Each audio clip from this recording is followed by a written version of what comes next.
Ladies and gentlemen, welcome. My name is Peter Oluoch, and I'm a stock market researcher and investor. I talk to people about the stock market, I guide them on the stocks to buy, stocks to sell, and I help people make money in the stock market. I have 7,500 people in my Telegram group, and I wish that you join us. My desire is this, to create 10,000 millionaires in the next 10 years. I tell people that if you save 10,000 shillings per month, times 12 months, it is 120,000. But it will not be 120,000 because you shall have bought some shares and sold and bought and sold and bought and sold, and this money shall have grown to about 150,000. If you repeat that times 5 years, you should have 1 million in your account. And that's what I'm telling everybody. All of us can be rich and become millionaires in the stock market. Today's topic is this: stocks you should buy. I am borrowing the wisdom of Jack Bernstein. He's a day trader. He trades stocks in the US stock market. And this is what he says: you should buy stocks that has volume. Don't buy stocks that has very little volume, like 100 shares were traded today, 100 shares were traded tomorrow, 100 shares were traded last week. Buy shares that trade in Kenyan market. Let me say, shares that trade over 500,000 shares.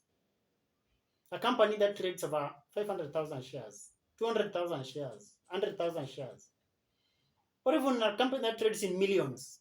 Why? Because when you buy such a company, you are sure that tomorrow or the day after tomorrow, when you want to sell your stock, you can easily sell the stock.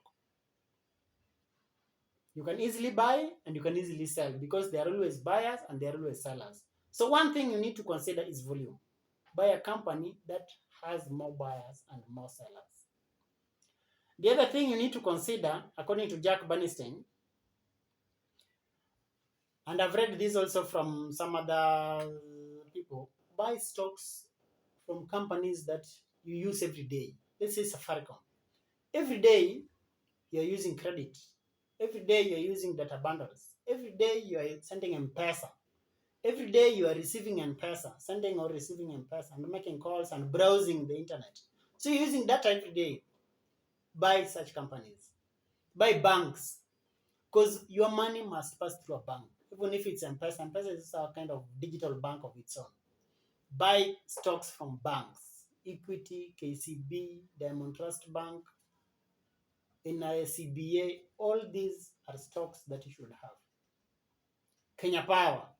A friend of mine from America told me that Kenya Power is a good stock to buy. And he's saying this because we use power every day. Power, we use it every day, and there's no single day we will go without power. So for him, he was saying that Kenya Power is a good stock to buy long term. Remember, some 10 years ago, Kenya Power used to be 200 shillings. Now Kenya Power is 1 shilling. And according to him, Kenya Power is a stock that will rise over time once they solve their own issues they have currently.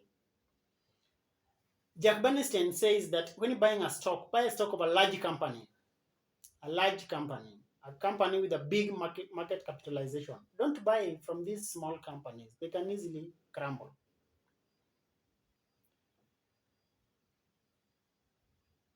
The other thing Jack Bernstein says is that you need to pick stocks. Jack Bernstein, day trading. You need to pick stocks from companies with large following. Let's say companies with huge customer base. Safaricom has a huge customer base. Equity Bank has a huge customer base. KCB has a huge customer base. The other thing he says is pick stocks from market leaders. In banking, the market leader is Equity. In insurance, the market leader is Jubilee. In the media, the market leader is Nation Media Group. Pick the market leaders. Don't pick laggards. Pick the market leaders. Once you pick the market leaders, you are bound to succeed. In manufacturing, East African Breweries is a market leader. So always pick market leaders. Ladies and gentlemen, thank you very much. I invite you to join my Telegram group. I invite you to please subscribe, support this channel. If you have topics that you want us to cover in this channel, please comment below. Leave your comment below. I will do research I'm a stock market researcher. I will do research into the topics so that we help us grow. I will help you grow. I will help myself grow. I want us all to grow. I want us all to be comfortable. I don't want us to suffer. You see, the Kenyan economy, things are very tough. There are taxes everywhere. Taxes on mobile phones, taxes on loans. We need to grow our money. We need to be financially secure and financially independent. If you have a topic you want us to discover, please drop a link below. If I would like us to discuss the topics of your choice, not the topics of my choice. Asanteni sana, bye bye, God bless you. Zaijian, tuonane kesho, Uriti.